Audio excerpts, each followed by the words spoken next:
Нью-Мексико сотының шешіміне сәйкес мета әлеуметтік желілердің кері әсерлерін жоюға арналған мемлекеттік қорға $567 миллион төлеуі тиіс.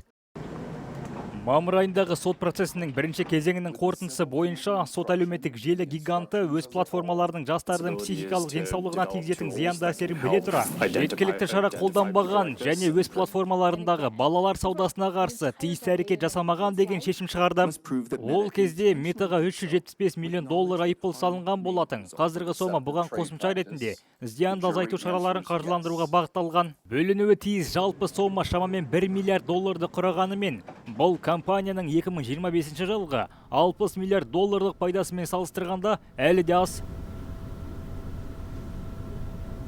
Сондай-ақ сот метаға өз платформаларын тәуелділігі азырақ ету және кәмелетке толмағандарды анықтауды жақсарту үшін ұзақ тізіммен тұратын шараларды іске асыруды тапсырды.